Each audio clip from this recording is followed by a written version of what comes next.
Lots of people travel to the big station at the end of the line. Engines from the other railway sometimes pull their trains. These engines stay the night and go home next day. Gordon was talking one day to one of these.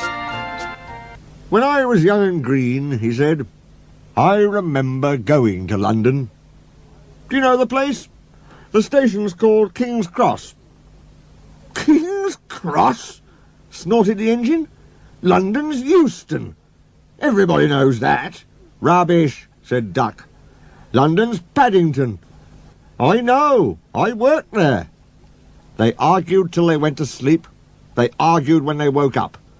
They were still arguing when the other engine went away. "Stupid thing," said Gordon crossly. "I've no patience." "Stupid yourself," said Duck. "London's Paddington. Paddington, do you hear?" "Stop arguing," James broke in. "You make me tired. You're both agreed about something anyway." "What's that?" "London's not Euston," laughed James. "Now shut up." Gordon rolled away, still grumbling. "I'm sure it's King's Cross.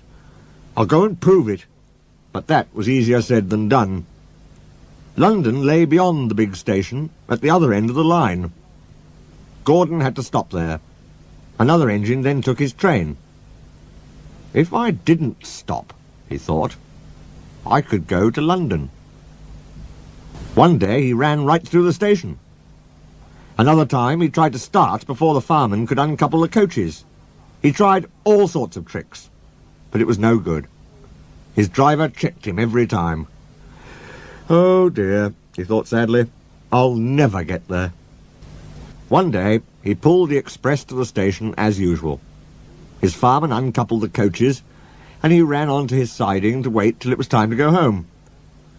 The coaches waited and waited at the platform, but their engine didn't come. A porter ran across and spoke to Gordon's driver. "The inspector's on the platform. He wants to see you." The driver climbed down from the cab and walked over to the station. He came back in a few minutes looking excited.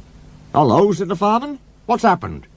"The engine for the express turned over when it was coming out the yard. Nothing else can come in or out. They want us to take the train to London. I said we would if the Fat Controller agreed. They telephoned, and he said we could do it. How's that?" "Fine," said the fireman. "We'll show them what the Fat Controller's engines can do." "Come on," said Gordon. "Let's go." He rolled quickly over the crossings and backed onto the train. It was only a few minutes before the guard blew his whistle, but Gordon thought it was ages. "Come on! Come on!" he puffed to the coaches. "Come on, come on, come on, come on, come on, come on, come on! We're going to town, we're going to town," sang the coaches.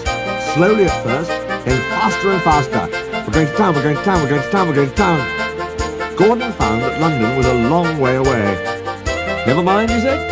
"I like a good long run to stretch my wheels." But all the same, he was glad when London came in sight. The Fat Controller came into his office next morning. He looked at the letters on his desk. One had a London postmark. "I wonder how Gordon's getting on," he said. The station master knocked and came in. He looked excited.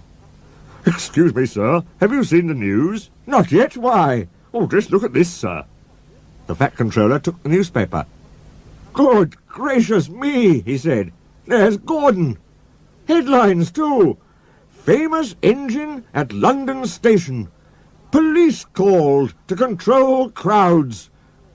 The Fat Controller read on, absorbed. Gordon returned next day. The Fat Controller spoke to his driver and fireman.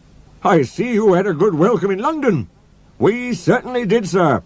We signed autographs till our arms ached, and Gordon had his photograph taken from so many directions at once that he didn't know which way to look." "Good," smiled the Fat Controller. "I expect he enjoyed himself. Didn't you, Gordon?" "No, sir, I didn't." "Why ever not?" "London's all wrong," answered Gordon sadly. "They've changed it. It isn't King's Cross any more. It's St. Pancras."